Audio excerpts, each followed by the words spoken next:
Good morning. On the news hour today, too powerful and squeezing out the competition. A damning report on our supermarkets. Out-of-hours care, even doctors admit that patients are suffering since they stopped working in the evenings and at weekends. And can we trust the government on immigration after the debacle over jobs figures? That's what we're talking about. Today, it's Wednesday, October the 31st, 2007. Halloween.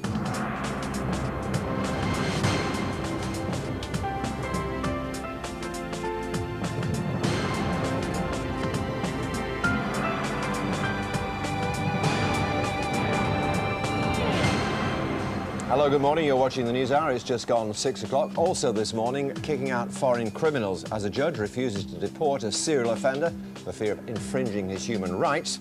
We speak to one of his victims who says her rights have been taken away. And 14 years on from his son's murder at the hands of the IRA, Colin Parry will meet the president of Sinn Féin, Gerry Adams, today. He tells us why the meeting is so important. But first, some weather from Andrea on this Halloween night. Oh, that's not Andrea. Good morning, Andrea. Even she doesn't look that bad in the morning. Yes, it is. Good morning. Joking, pet. Yes, I was out rather late.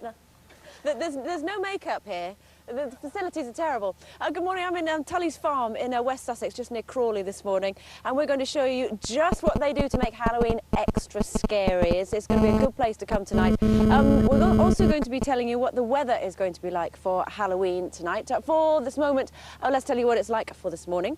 Very cold, I can tell you, in Sussex. Temperatures are only a few degrees above freezing, about 4 degrees here at the moment. If we take a look at this morning's chart, you can see that generally most parts of central and eastern England waking up to clear skies like we've got here. That does mean chilly temperatures, but it also means a beautiful start to the day. Further west, things looking rather more unsettled. We've got more in the way of cloud. It's quite a similar weather story to what we saw yesterday. Could well see the odd fog patch as well first thing this morning. And nothing will really change this afternoon. We'll see a continuation of the wind and rain across northern and western parts, brighter in the south and east. But I'll give you a full weather rundown and tell you what the weather's in store for tonight in around 20 minutes.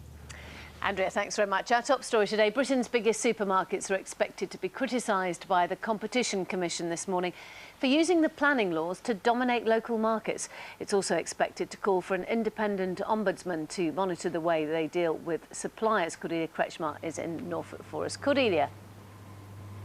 Good morning. Yeah, well, what the Competition Commission is going to say today is that nationally it's a pretty healthy picture. After all, food prices have dropped around 7% since the year 2000. Locally, though, they are finding some problems. There's a growing number of towns in Britain that are being dominated by one of the big-name supermarkets. And to stop that happening today, they're expected to call for a shake-up in the planning laws to try and make it easier for supermarkets to open up new stores in towns like this, in towns like Stalham. Stalham's dominated market-wise by a Tesco. Well, I'm here with independent grocer Nigel Dowdney. Nigel, your market's dominated already by one big-name Tesco. How do you feel about the prospect of getting, say, a Sainsbury's, an Asda or a Morrison's down the road too? I think there's been 2 supermarkets a week opening since 2001. To me, that sounds like the planning law is pretty liberal already at the moment. I see absolutely no reason to open it up even further and make it easier to build even more. For a community such as this, it would be a disaster to have a big Sainsbury's next to Tesco's. OK, so thanks a lot, Nigel. I think we're going to find this recommendation by the Competition Commission pretty controversial. It's going to say it's going to be better for consumers in terms of price and choice, but for people like Nigel, it's clearly bad news. Cordelia, thank you. Let's catch up on the rest of the news. Here's Michelle. Thanks, John. Good morning. The risk of getting cancer can be cut by 40% by taking more exercise and eating a healthier diet, according to a major new study. Julian Drucker reports. The report by the World Cancer Research Fund, to be revealed later, is the most comprehensive survey to date on the links between cancer and diet and exercise. Over several years, thousands of men and women were monitored, and many of the findings are stark. Most crucially, the risk of getting some cancers, including colon and breast cancer, can be cut by up to 40%. That's with regular exercise and a diet rich in fruit and vegetables. It's thought the report may also suggest vitamin D, long credited with warding off cancer, has few benefits and does very little to cut the risk. Specialists say many people are still not aware that small lifestyle changes can help beat the disease. It warns that as a country, to tackle cancer properly, obesity must be cut dramatically. Prince Harry has been questioned by police over the shooting of 2 protected birds of prey. The hen harriers are reported to have been killed on the edge of the royal family's Sandringham estate. The Prince and a friend were in the area at the time, but a spokesman said they were unaware of the incident. Robert Murat, the British man named as the official suspect in the disappearance of Madeleine McCann, is to be re-interviewed by police. The 33-year-old was given Arguido status 5 months ago. Madeleine's parents, Kate and Jerry McCann, are also official suspects. Many family doctors believe out-of-hours care is getting worse and patients are losing confidence in the system. A survey of GPs found 2/3 thought standards had fallen since Primary Care Trust took control 3 years ago. Richard Gaisford in a doctor's surgery in West London. Morning, Richard. So tell us what's gone wrong then. Well, since 2004, when Primary Care Trusts took over and 90% of doctors opted out of their out-of-care services, it's been a bit of a funny situation. It's normally patients waiting for the doctors to tell us what's going wrong, but it's been the other way around. We as patients know that things haven't worked, and now it appears doctors too understand that. 60% of those polled for Pulse magazine say that they think that service has got worse since those changes were brought in. Well, Dr. Sarah Jarvis, you're amongst them, aren't you? It's all very well admitting there's a problem, but what is it that we can do to make this situation better? The first thing we have to do is work out what the problem is. The problem doesn't seem to be among the doctors, because the same doctors who provide out of hours are the ones who are doing work in surgery. And we know that complaints against doctors have gone up threefold. They've trebled against doctors out of hours at the same time as they've stayed completely the same among doctors in surgery. So it's the system in a way that's at fault here? It very much does seem to be the system. Now, I think there's been a big issue. Primary care trusts have had an enormous amount of problem bringing in a major change to the system in a very short space of time. It probably should have been piloted for a little bit longer, but these things happen. I think now we have to work out how we can make that system work better for our patients. Well, thank you very much for joining us this morning. So changes need to be made, just need to work out what those changes are. Richard, thanks for that. Britney Spears has been given permission to visit her 2 young sons 3 times a week, but a court also ruled she'll have to undergo random weekly drug and alcohol tests. Russell Watson is expected to leave hospital today after making good progress following an operation to remove a brain tumour. His manager says he'll need to rest for the foreseeable future. Now, on our website this morning, why so many of us are still paying off last year's Christmas debts. EastEnders Albert Square has been voted a dream place to live in. And how haunted is your house? Take ghost hunter Derek Okora's online test. All that and more on GM.TV. The time is 8 minutes past 6. Now it's back to Penny and John. Thanks very much, Michelle. Let's have a quick look at the newspapers today. That's on the front page of The Guardian. Rising fear of energy crisis this winter. Electricity shortages and gas supply problems predicted to push bills up. That's a picture, by the way, of a Harrier hawk. Just because there are quite a lot of them about. Well, a few of them about. The Times, £100,000 tax relief as Brown gives way. Budget retreat after fury over capital gains. And that picture there, Banksy, the graffiti artist, he's back and he's at work in East London. The Independent, the face of a doomed species, saying that experts say a miracle is needed to save them. And the Daily Telegraph, make it easier to get an abortion, say MPs. Tabloids concentrate on 2 stories. The Sun leading with the, well, let's call it confusion over the number of migrant workers there are in Great Britain. Sun, as ever, unequivocal. Migrants, Labour haven't a clue, is their headline. Daily Mail equally unkind, I suppose. The migrant job fiasco. We'll be talking to Caroline Flint, Minister responsible, at about 20 to 7 on this programme. Daily Express pleased to turn heat on Murat. He was, of course, the first suspect in the Madeleine McCann case, now going to be re-interviewed by the man now appointed to head that inquiry. Same story on the front page of the Daily Mirror. Today, the father of a boy murdered by an IRA bomb will meet Gerry Adams, the president of Sinn Féin, which is the political wing of the IRA. Colin Parry's son Tim was 12 when he was killed by an IRA bomb in Warrington in 1993. Talking to Colin in just a moment, but first, Elaine Wilcox reports. It was a warm Saturday afternoon, the day before Mother's Day, and this street was packed with shoppers. The 2 bombs have been placed in litter bins, designed to cause chaos and carnage. They exploded within a minute of each other. They claimed the lives of 2 innocent boys. 3-year-old Jonathan Ball died instantly. Tim Parry, who was 12, took the full force of the blast and died 5 days later. It was a crime which outraged the nation, marking a turning point in the IRA's bombing campaign, shifting the violence to mainland Britain. But it also marked the start of a remarkable personal journey by Tim's parents. Instead of being consumed by hate, they've worked tirelessly to achieve peace in Ireland. On the 7th anniversary of the atrocity, the Jonathan Ball and Tim Parry Young People's Centre was opened, bringing together children from different beliefs and cultures. They want peace to be the two boys' lasting legacies, so that their deaths weren't in vain.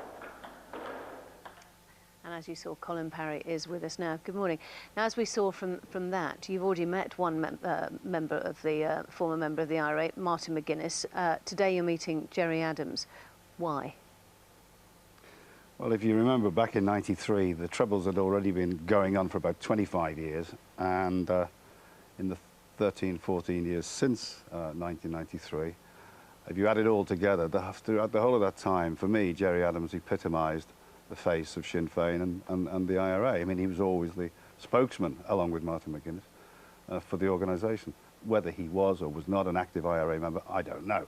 But I think I've reached a point in my journey, if that's not a silly word, and certainly the charity I run has, where people like Gerry Adams and I should meet. The charity you're talking about, Foundation for Peace. How much do you think that's helped in the peace process? Hard for me to say. What I can say is that we've worked with thousands of young Irish people and British people, and we've built an awful lot of friendships and a great many links with communities north and south of the border, and I think we'd all recognise that if you're ever to make any progress in reconciliation, you have to meet people. What are you going to say to him? Well, curiously, I'm going to thank him, actually, for having the guts to meet me, because that can't be easy for him, just like it's not easy for me to meet him. And, you know, for him to come to Canary Wharf, where the event is, which the IRA did considerable damage to all those years ago, and to be with a predominantly British audience, talking with and maybe against me, can't be easy. So, first of all, I'll thank him. But, I mean, I would ask him whether he could ever explain to me why Warrington was chosen, because it was never a town that had any military or strategic significance, so it never did have an easy explanation. How often do you think of that day when your lives would change forever? About the day itself, not too often. If I'm in Warrington town centre where the actual explosion took place, then there is a very significant sculpture which commemorates it, so it's very hard for me not to be very aware of it then. But as a routine thing, I'm not constantly thinking about that day. I think if I did, I wouldn't be very much use to anybody. And what about the future for Northern Ireland?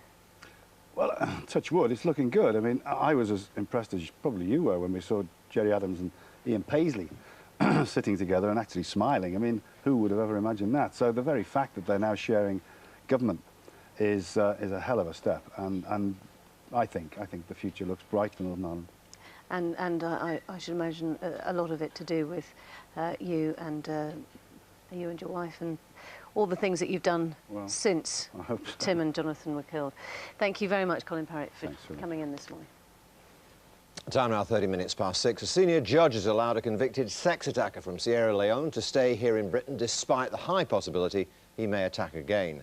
Mr. Justice Hodge, husband of Labour Minister Margaret Hodge, ruled that the man should not be deported as it would be a breach of his human rights. Well, this morning, one of the offender's former victims has chosen to give up her anonymity to speak out against the ruling. Gabrielle Brown joins me now. Thank you very much indeed for being here. I assume that you have given up your right to anonymity because you're angry. I'm very angry, yes. Justice Hodge deemed that he should remain in the United Kingdom because he came here at such a young age. He was deemed to be one of us and a so-called integrated alien. Having said that, a few years previously, prior to any of his convictions for sex offences, when his family applied for citizenship, they were all granted citizenship, but he wasn't, on the basis of his offending behaviour at that point. So the society has known about this man's behaviour for some time and has decreed, or seems to have decreed, that he's not a fit and proper person to be here. Absolutely. Effectively. Now, we should just let people know exactly a little bit more about the background of this man. As I indicated in the introduction, this is not the first time that he's offended. Indeed not. 6 months prior to him attacking me, he committed 6 sexual offences against women in the park. And there was an accepted view that he was likely to offend again? Yes. That was not in any doubt? No. Right. But having, and bearing in mind, let me say right away, one fully appreciates the horror you've been through. You're the victim of a vicious, nasty and completely unsolicited attack. Bearing all that in mind, do you understand the judge who says, this guy has no family in Sierra Leone, he has no roots there, we can't just dump people, however undesirable they are, in foreign countries? The same judgment talks about his emotional relationship with his family in the United Kingdom, and it actually says he has a very poor relationship with every member of his family in the United Kingdom. So there is no reason why he would be on a better footing in the United Kingdom as opposed to his home country of Sierra Leone. Let's just consider what the Home Office have to say. They gave us a statement in which they said, we are disappointed that the courts reached this decision. We are deporting record numbers of foreign national prisoners and we expect to meet our target to deport a record 4,000 for this calendar year. New legislation will mean that foreign national prisoners will face automatic consideration of deportation where they have committed a serious crime. Does that comfort you at all? Not at all. The decision was taken originally to deport him under Article 8.2 of the Human Rights Act, which provides exemptions for the right to private and family life on the grounds of, except for the prevention of crime and disorder, health and morals, and the rights and freedom of others. And I would actually say that it's the right and freedoms of others, of normal people going about their normal business, that should be protected over and above the rights of a prolific offender. So in your view, the human rights legislation needs to be amended? It needs to be interpreted differently by those that have the power to do so. And you're talking, of course, in this context about this particular judge. I am indeed. Do you have any appeal now? Is there any way you can go to try and get this decision changed? The only way is if the Home Office reinstigates the deportation process. Which will be a long, costly business. Thank you very much indeed for coming to talk to us. I know it can't have been easy. We do appreciate it. Thank you. Time is 17 minutes past 6. You're watching the NewsHour on GMTV. This morning's headlines: Britain's biggest supermarkets are expected to be criticised by the Competition Commission after an 18-month investigation. A major new study claims the risk of getting cancer can be cut by 40% by eating a healthier diet and taking more exercise.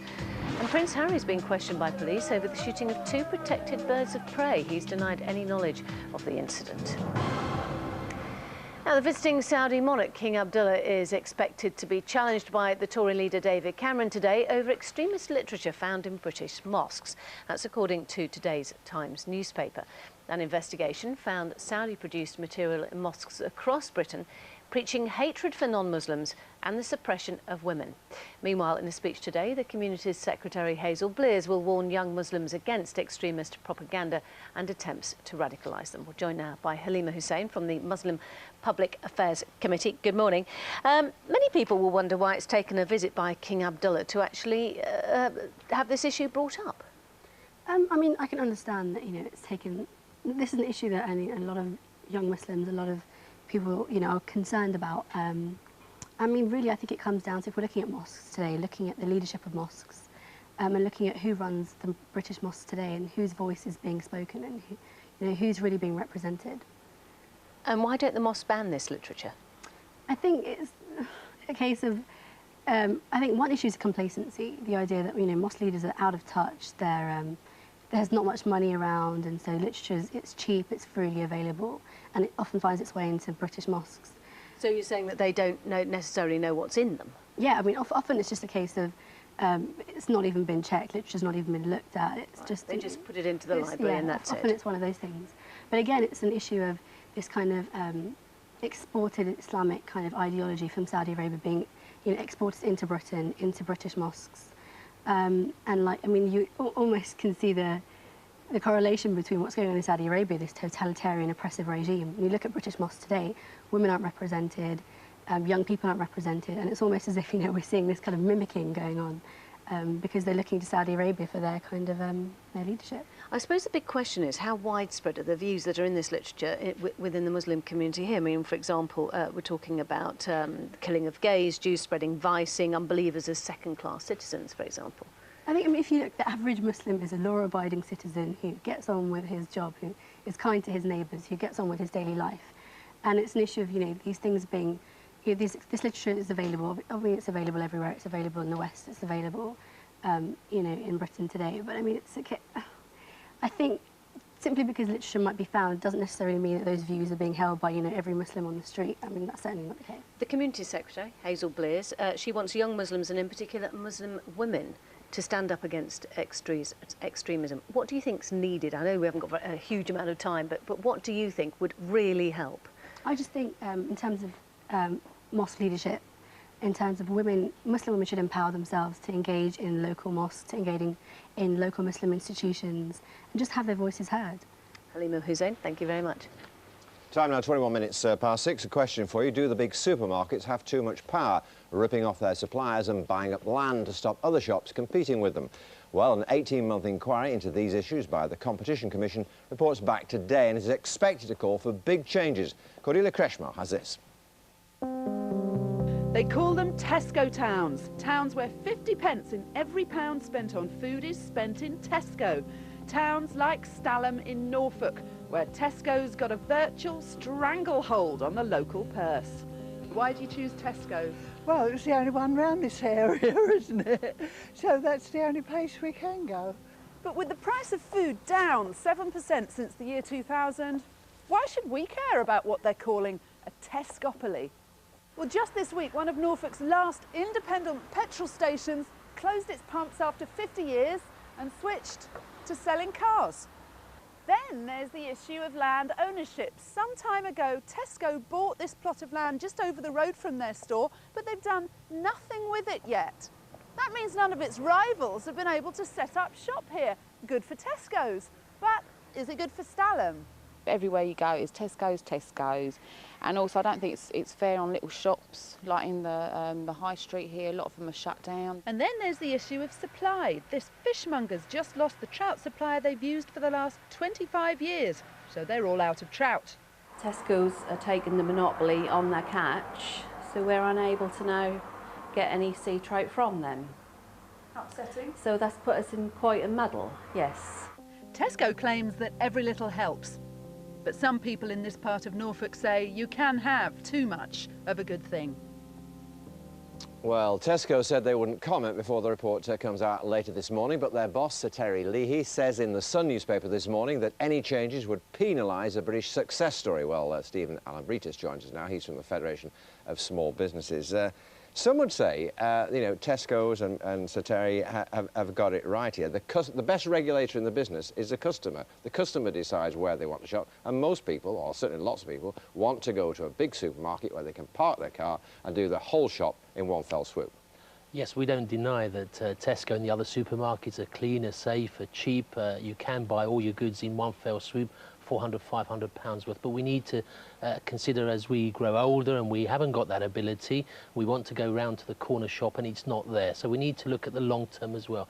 But why is Tesco also able to sell us a pound of sugar and a pint of milk so cheaply? It's because of the way in which they virtually bully and harass the suppliers. They're selling below cost in some cases. They're selling below cost, which is illegal in France, and that's why in France you've got the supermarkets working quite well with the boulangerie and the patisserie, and we'd like to see some of that kind of legislation over here. We know they make a fortune.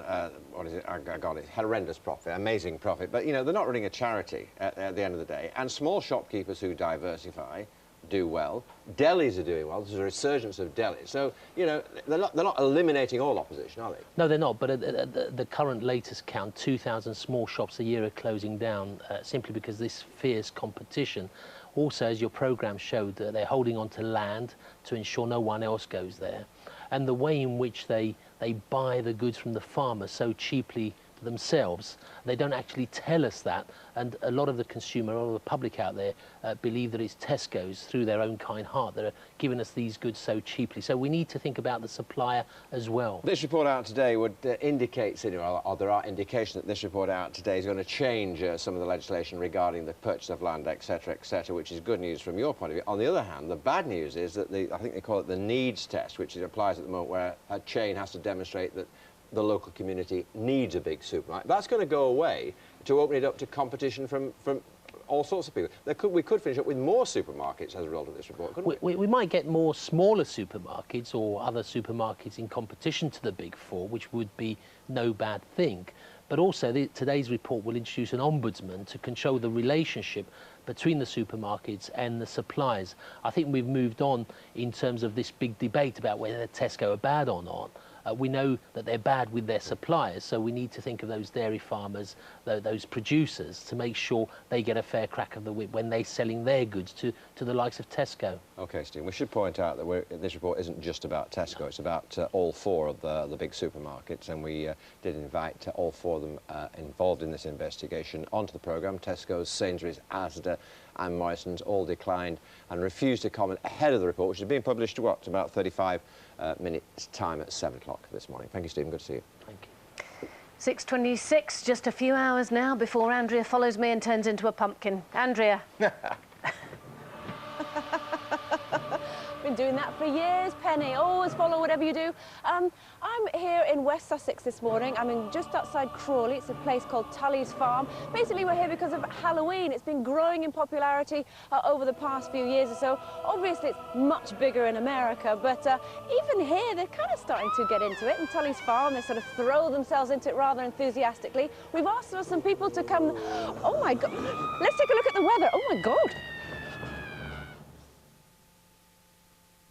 GMTV weather, sponsored by Nestle cereals. Whole grain for the whole family every morning. They always have very wild parties here in West Sussex, either that or lack of makeup department. OK, weather-wise, I don't know if you can see just behind me, very clear skies here in the southeast this morning, but very, very chilly indeed. Temperatures have dropped down to around freezing, just around 1 degree in the Bournemouth region this morning. What that means is we are seeing a little bit of mist and fog to start off with. That should lift very readily, and I think most parts of England and Wales will see a fine, dry and bright start. Basically, the weather today is very similar to the kind of conditions that we saw yesterday. For the west that you are, that's always we're going to see a little bit more in the way of clouds and patchy drizzle. Especially for the north and west, and also northern western Scotland. For this afternoon, not really that much in the way of change. Dry, fine and bright for most eastern counties, always more unsettled in the north and west. Temperature-wise for today, well, again, fairly chilly, as you'd expect for Halloween, for the end of October, but not doing too bad. You've got the winds coming up from the Azores at the moment. What that means is the temperatures will be fairly mild for tonight. Of course, it's Halloween. You're going to be out trick-or-treating. Sunset times, as you can see across the country, varying anywhere between around 4:30, the further south that you are, to around 10 to 5 o'clock, the further north that you are. So what's the weather going to be like for trick-or-treaters? Well, starting off in the north, you can see, well, fairly drizzly, it has to be said. You may well need to take a brolly if you're out and about trick-or-treating. The temperatures should hold their own, only dropping to around 12 degrees or so. Further south, well, we will see clearer skies, which means that you might not get quite so wet, but of course it will be a touch chillier. But even saying that, as I say, we've got the winds coming from a rather friendly direction, so it won't be too cold if you're heading out, and clearer skies. Chance of some drizzle in Cornwall later on. For tomorrow, well, in terms of tomorrow's weather, it's sort of more of the same, really. Most of eastern counties, that includes parts of Scotland, right the way down into the southeast of England, waking up with some clear skies, but rather drizzly and unpleasant the further west that you are. I cannot, honestly, wherever I go, I just pull. I love being me. Here's your summary. For your local 5-day weather update, visit our website, gm.tv. There are days when it does feel a bit like that here, doesn't it? Yeah. Ours just don't have masks, do they? Time is almost 6:30. It's Wednesday. Of course, it is October the 31st. It is Halloween. Yes, you're watching the news hour on GMTV, and in the next half hour, 800,000, 1.1 million, or 1.5 million. Just how many jobs have gone to migrants, and can we ever trust the government over immigration again? We'll ask them in a few minutes' time. Out-of-hours care. Even doctors admit that patients are suffering since they stopped working in the evenings and weekends. And over-pampering your pets. Why obesity is a weighty problem for our four-legged friends. I know I've got to. Now then, our top story this morning. Britain's biggest supermarkets are expected to be criticised by the Competition Commission this morning for using the planning laws to dominate local markets. It's also expected to call for an independent ombudsman to monitor the way they deal with suppliers. Cordelia Kreshmar is in Norfolk for us this morning. So tell us more about what we think this report is going to say, Cordelia. Good morning, John. Well, we think it's going to say that nationally the picture's pretty healthy. After all, the price of food has gone down 7% since the year 2000. But there are problems locally. A growing number of towns, for example, have actually become dominated by just one of the big-name supermarkets in recent years. And to stop that happening, they want to look at, or they want to propose a kind of a shake-up of planning laws to make it easier for competitor supermarkets to move into a town. Well, I'm here in an independent grocer here in Stalham, a town dominated, as it happens, by Tesco's. And the owner is Nigel Dowdney. Nigel, does this put to bed your fears about competition in Stalham, the prospect of a Sainsbury's or an Asda opening up down the road more easily? No, I'm very concerned about it. There have been two supermarkets a week opening since 2001 in this country. To me, that indicates that the planning laws are already fairly liberal and we don't need to open them up any further. OK, thanks a lot. Well, this is clearly going to be a controversial recommendation as and when it's made. Problems for people like Nigel owning independent shops. But the Competition Commission have the price of food, choice and issues of low prices at heart for the consumer. And that, they say, is best served by what they're recommending. Cordelia, thanks very much indeed. That report out at 7 o'clock. Let's get this morning's other news stories now from Michelle. Thanks, Penny. Good morning. The risk of getting cancer can be cut by 40% by taking more exercise and eating a healthier diet, according to a major news study. Julian Drucker reports. The report by the World Cancer Research Fund, to be revealed later, is the most comprehensive survey to date on the links between cancer and diet and exercise. Over several years, thousands of men and women were monitored, and many of the findings are stark. Most crucially, the risk of getting some cancers, including colon and breast cancer, can be cut by up to 40%. That's with regular exercise and a diet rich in fruit and vegetables. It's thought the report may also suggest vitamin D, long credited with warding off cancer, has few benefits and does very little to cut the risk. Specialists say many people are still not aware that small lifestyle changes can help beat the disease. It warns that as a country, to tackle cancer properly, obesity must be cut dramatically. Prince Harry has been questioned by police over the shooting of 2 protected birds of prey. The hen harriers are reported to have been killed on the edge of the royal family's Sandringham estate. The prince and a friend were in the area at the time, but a spokesman said they were unaware of the incident. A pledge to end the culture of failing schools will be made today by the Prime Minister. It's Gordon Brown's first major speech on education since taking over at number 10. Gloria Di Piero is at Westminster. So, Gloria, is he admitting Labour should have done a better job on education?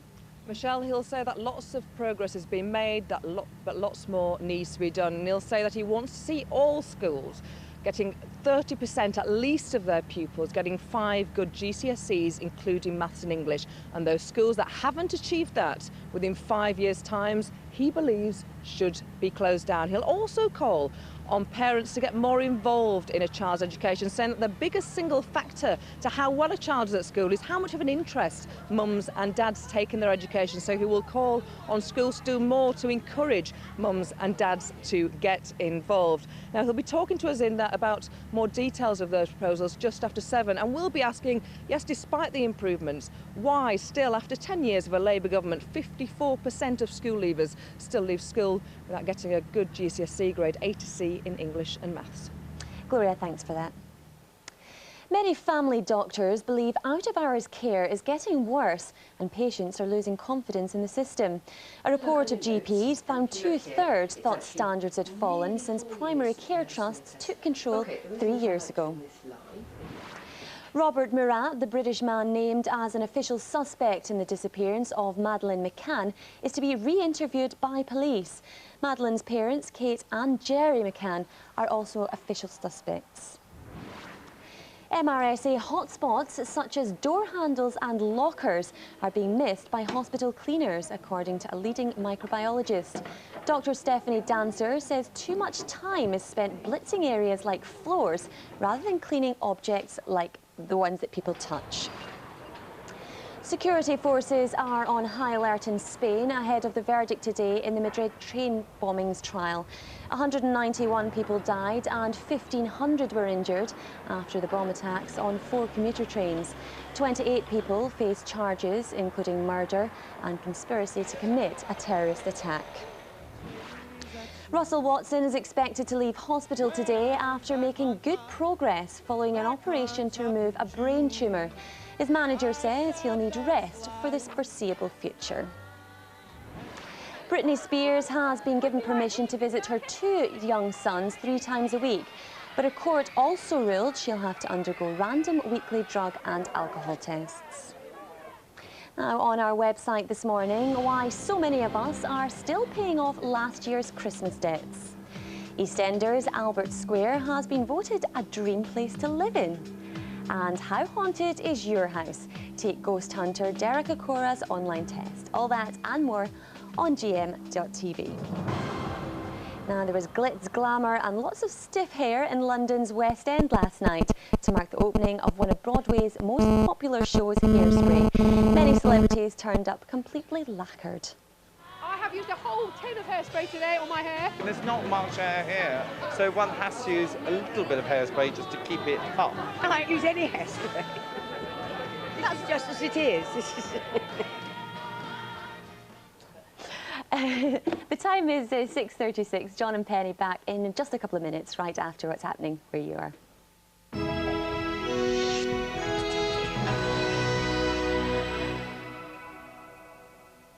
Thank you, Michelle. Good morning. Here are the main stories in the Northwest. The father of a 12-year-old killed by an IRA bomb in Warrington will meet Sinn Féin leader Gerry Adams for the first time today. Colin Parry's son Tim was killed in 1993.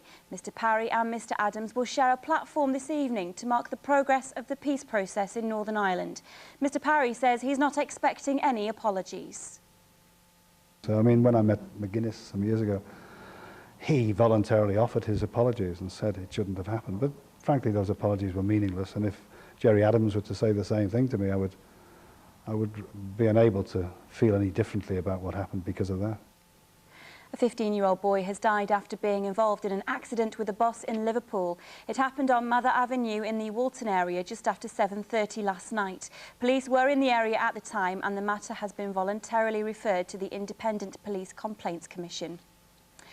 A football club mourning the death of one of their young star players has become the victims of theft after paying their respects to their teammates' family. 11-year-old Liam Costello from Liverpool died after falling 200 feet on Snowdon last Friday. The Walton FC coaching staff had parked in a pub car park while visiting his parents. When they returned, they discovered 2 kits belonging to their under-7 sides had been stolen. Them kits are for, Saturday, Sunday to play Sunday football, and it was for them. And when we've just come from paying our tributes to Liam and his wife and things like that, and to walk back to your car, and as I said, other things have gone, but as I said, I'm not interested in other things. It's just them 2 kits, and we really need them back, to tell you the truth. Opera singer Russell Watson is expected to be released from hospital later this morning after undergoing emergency surgery last week. The Salford-born tenor underwent 3 hours of treatment to remove a brain tumour at the Alexandra Hospital in Cheadle. The singer fell ill while recording his new album. It's the second time he's undergone brain surgery. Finally, on tonight's Granada Reports, we want your Halloween pictures. The details on how to send them in by email or text are just on the screen there, and we'll show the best at the end of tonight's show. So do send them to us as soon as possible. That's it for now. I'm back at 7:05. In a moment, we'll return to John and Penny, but first, the weather. Rewind the seasons with the Time Renewal Collection from Pantene, sponsors of GMTV Weather. A few bright sunny intervals are expected, but coastal areas will remain cloudy with light drizzle in places. This afternoon there will be little change throughout the afternoon, with any sunshine limited to areas inland. Mild temperatures of 15 Celsius.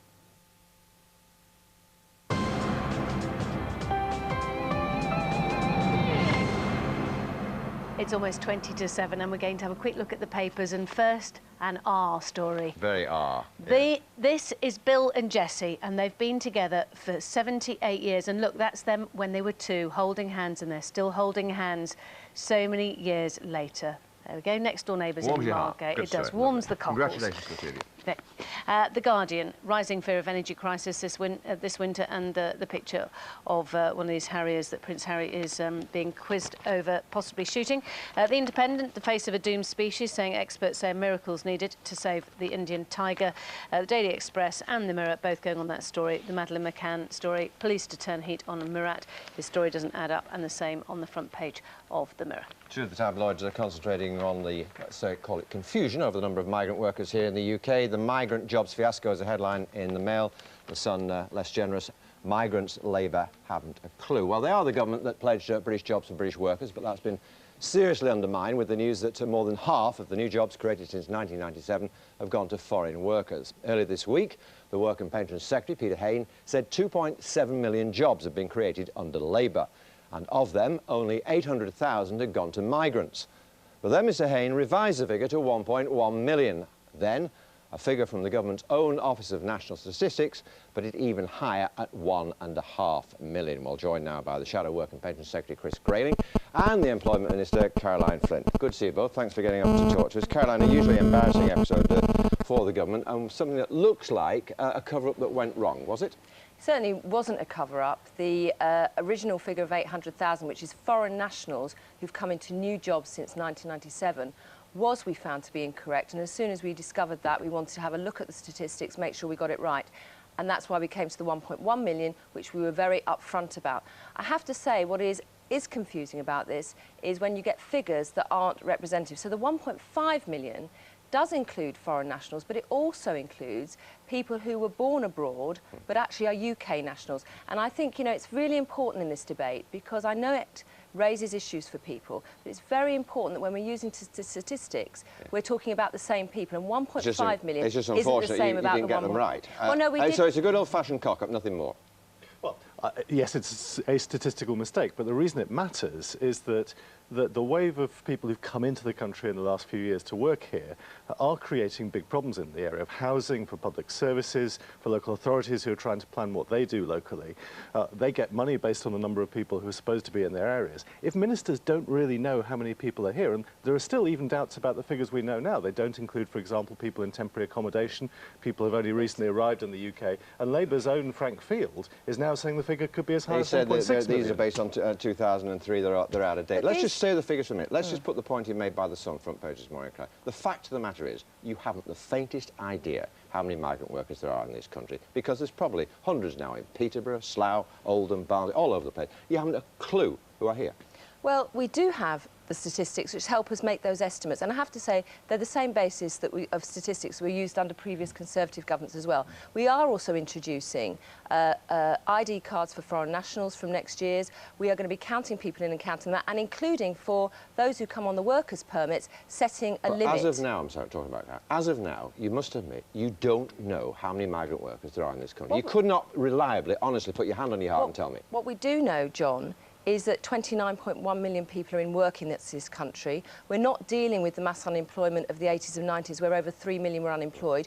We do know that there are less people on benefits, and those figures are coming down. And for the first time in 20 years, the figures for people on incapacity benefit are coming down. And yes, migrant workers have come into this country. I met a Polish worker downstairs who's working on your reception, who is with a partner who is British, and they are contributing to our workforce alongside British people who are in record numbers of jobs. And despite the problems you outline, which I think are accepted by government, they are causing strains in certain areas. You have to accept, Chris, that overall these migrant workers are good news for the British economy. There's no doubt about that. We have never suggested anything but that migrant workers, that people coming into the UK have made a positive contribution. But it doesn't sound like it, Chris, in the way you misrepresent some of the figures, and you aren't, when you use the figures, you're not talking about the same people. And I think Caroline, that is I'm dangerous. not misrepresenting anything. We've had queues of ministers lining up this week to apologise for the fact that they've put the wrong figures before us.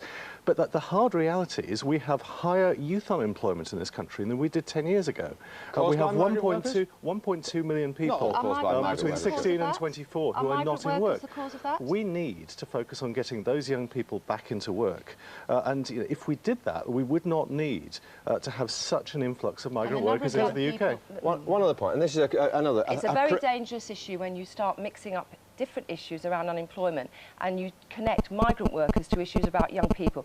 The number of young people who are long-term unemployed has gone down dramatically. Yes, we need to do more about those 16 and 17-year-olds who are coming out of school without qualifications, and that's something we're addressing. But don't mix up these issues, because Let's it's just come back to the issue we're discussing this morning, or the headline issue we're discussing this morning. And another problem, I suggest you've created for yourselves. British jobs for British workers, apart from the fact that it is clearly a nonsense. It's illegal. You can't do that. You can't discriminate in that way under EU law. Well, so it's nonsense for Gordon Brown to say we're creating British jobs for British workers. You can't do it. Well, there's 660,000 vacancies out there in the UK today. We have signed up over the summer over 100 employers who've signed local employment partnerships with us. And what they're going to do, John, is work with our job centres to support people who are currently on benefits into work. That is what we mean by providing the opportunity to work for British people. And that's one of the ways we can fill the vacancies Just and very, still very have briefly, in migrant fairness, workers playing a contribution. I accept the government are doing things, and I'd be horrified if they weren't. But they've been in power for 10 years. These are problems that are here today. We don't have 3 million people unemployed as we did under the Tories. We have 5 million people who are stranded on benefits. No, they are people with disabilities, they are students. So again, you're mixing up the information, I'm afraid, Chris, which doesn't help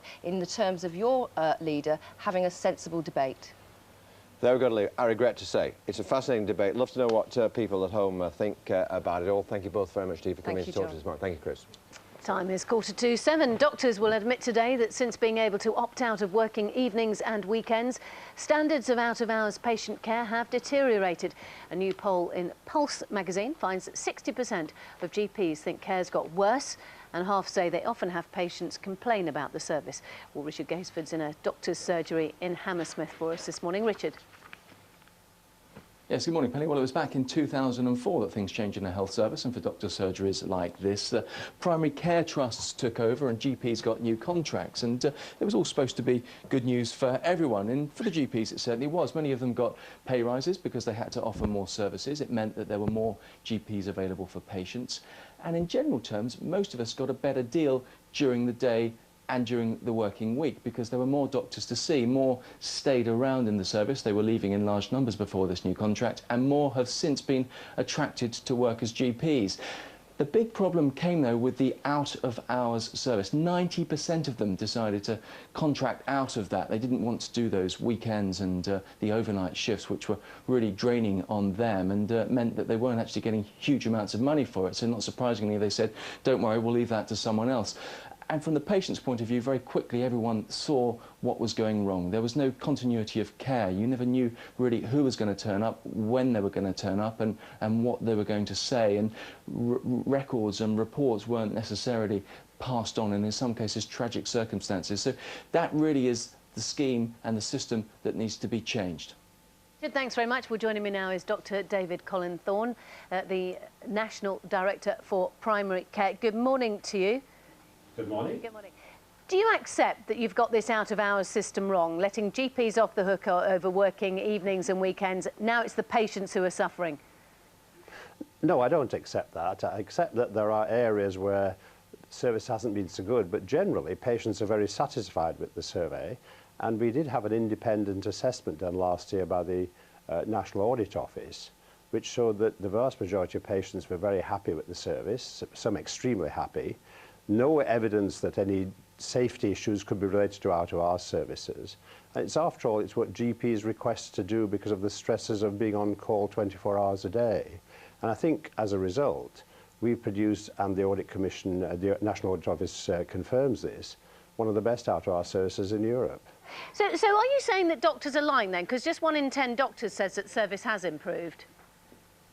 Sorry, no. Is this in this survey in Pulse, are you talking about? Yes. Yes. Well, that's just a very brief survey in a publication that tends to have very superficial, non-scientifically based studies. And I think that we need to have facts. If some GPs are saying there are particular problems in their area, then that's something we need to focus on. But I've been a GP, just retired after 36 years. Our out-of-hours service was fine. I've just been visiting a big out-of-hours combine in London, which serves 700 GPs. Plenty of GPs are volunteering to do the work, and there's no issue about quality and safety or any other problems there. So what are you actually saying then, that this is just rubbish then, that actually everything is hunky-dory apart from a few little things here and there? No, I'm not saying everything's hunky-dory. One of the things you find in the health service is that generally you might have a good service, but in pockets there is a service which isn't very good, and that's what we need to focus on. What I am saying is that the out-of-hours service is not a failure, as often people assert. And it was GPs who wanted to opt out of their 24-hour responsibility, quite understandably. But remember that before GPs opted out, back in 2000, there were so many complaints about the service then, that's when the GP-led services, when they had cooperatives and so on, that the Ombudsman got involved and had a study done, and that's why we responded in the way that we've done. Not hunky-dory, not hunky-dory, but good in most parts and could be better in some, and that's what we need to be putting our attention to, rather than saying the whole service is nonsense. Right, so rather than, so at the moment we're talking about patients, for example, having to have telephone triage, dealing with nurses rather than doctors, going to hard-pushed A&E. You're saying, as I said, can I just reiterate, you're saying it's just a few here and there, little pockets, as you put it. It's pockets, and in fact there's no evidence that A&E attendance have gone up since the out-of-hours service happened, this new service. In fact, currently our figures are showing that A&E services have stabilised, and any rise in A&E happened before GPs began to leave the 24-hour responsibility. So I think there's a lot of assertions made which creates a sort of sense of panic. But where there's areas of poor performance, that's right, we need to do something about it. But the general service meets both patient satisfaction and the independent assessment satisfaction. We have to leave it there. Dr. David Colin Thorne, thank you very much for talking to us this morning, and obviously we'd like your comments at home. Don't forget you can email us gm.tv. John. Now then, obesity, it seems, is not just a problem for human beings anymore. This is Storm. Storm is a massive 48 kilos. That's 7 stone, almost as much as Victoria Beckham. And next to me, there's Scooby. Now, she is an astonishing 80% overweight. Doesn't look it to me, but apparently she is. Possibly due to her love of fish and chips, chicken curry and ice cream. We'll be weighing her a little bit later if we can get her on the scale. So they're among the 8 finalists in this year's Pet Fit Club competition organised by the animal charity, the People's Dispensary for Sick Animals. And Paul Manklow from the PDSA is here to explain more. This is a huge problem, you're saying. I mean, I say this, I know it's a problem. I've got 2 very fat cats, right? But I'm not the only one. Yeah, I mean, we've done a survey at the PDSA, and a national survey, and we're finding that in some areas of England, pet obesity is rising to about 30%, and I'm sure that's mirroring what they're finding in child and human obesity rises, so it's definitely an important issue that we need to address. And is it because big softies like me? I mean, at 4 o'clock this morning, one of my cats came and cried at my ankles, as though it hadn't been fed for about a week, and I give in. I feed it on demand.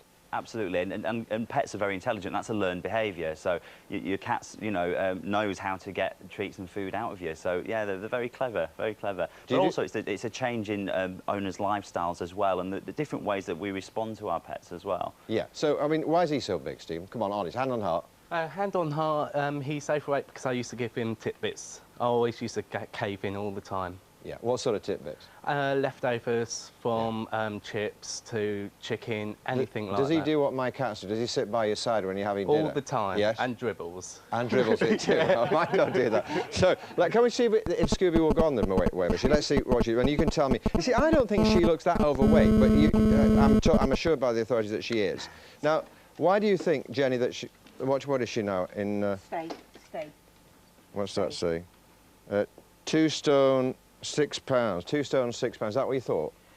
Yeah, roughly. We do it in kilos at the pet thing. So you're a big softie too, are you? Yes, too much. Fish and chips, really? Really. Ice Thai cream. curry, Yeah. ice cream. I have a cat that eats cheese, actually. Oh yes, she loves it. Cheese as well? She loves it. Anything that she can eat, she will try. Right. And if she likes it, she will eat it. And they're all. You're going to have a competition now to find out who can lose the most weight. Now, can you actually safely make an animal lose weight? Because it sounds a bit iffy to me. Yeah, absolutely. I mean, the competitions run over 100 days, so it's just over 3 months. And we're not going to get these pets back to their ideal weight, but we're going to get them on the road to that ideal weight. And how do you do that? I mean, it's useful for me. How do you do that? What do I do? It's about addressing the whole life lifestyle. It's not just about diet and nutrition. It's exercise, it's behaviour, it's training, it's everything. Can't take the cat for a walk, though, can I? Yeah, but it's spending more time with your pets, playing games. You can instigate your cat in a hunting game, things like that. So it's just getting them more active. They bring mice in all the time. You can play Monopoly with your cats, you know you can. Mine are fantastic, I'll tell you. Nothing nicer than sight of a dead mouse on the kitchen floor at 4 o'clock in the morning, I'll tell you. Lovely. Thank there you we go. very much. All the very best. Thank yeah, you. lovely animals, well behaved. Thank you very much. And that's it from the News Hour. Fiona and Andrew up next with GMTV Today. Yes, we'll be talking to Heather Mills live on the programme on why she's taking on the newspapers over what she says are untrue stories about her. And will the weather be a trick or a treat? Andrew's going to have the details. That's after the break.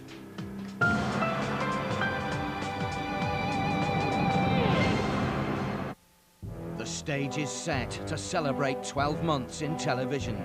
But behind the smiles and bravado lie friendly rivalries and a burning desire to be loved by you, the public. This is a night for the stars to come out and feel that love. Your votes are what count, and all that remains is for the winners to be revealed. The National Television Awards 2007, live tonight from 8:30, ITV1. No one said game shows were easy. Kieran! What's the question again? They're not as stupid as they look, are they?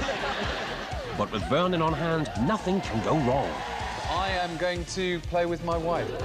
Name a type of being. Lesbian! Well, almost nothing. I don't get that. That's what he said. The brain isn't as young as it was, you know. That's what I deal with on a day-to-day basis. All-Star Family Fortune, Saturday, 8:25 on ITV1. She was Queen of the Jungle, a real diva, and now a mummy too. Hearsay is, she's live on GMTV. Mylene Class, Friday. GMTV Weather, sponsored by Nestle Cereals. Whole grain for the whole family, every morning. Hello there. A little bit misty and foggy here in the southeast this morning. I'll just make my way through towards you. I actually have to tell you, that's not mist and fog. That's remnants of a terrible crash that's happened here in West Sussex. What it is it's one of the many exhibits that's sort of dotted around Tully's Farm. That's where we are. If you're wondering where it is, as I say, it's in Crawley in West Sussex. It's all geared up for Halloween, which is, of course, taking place tonight. There's lots of scary things for the kids to frighten themselves witless about, and we're going to be taking you around here throughout the morning. But let's have a look and see what sort of trick-or-treat weather we've got in store for this morning. Well, here in the southeast, clear skies away from any pretend fog. It's not looking too bad across eastern parts of the country. That includes eastern parts of Scotland as well. Generally speaking, it's very similar weather conditions to what we saw yesterday. So the further west that you are, that's where it's a touch more grey, a little bit of a patchy drizzle around. We've also got the odd mist and fog patch around, but that should clear once the sun gets to work. It should fizzle away quite quickly. For this afternoon, not really that much in the way of change. Any rain across the far north and west of Britain will turn rather more heavy and persistent, but it should stay fine, dry and bright elsewhere. I don't know if you can even see me now. Let's move around a little way that way. Temperature-wise, now for tonight, of course, the sun goes down anytime between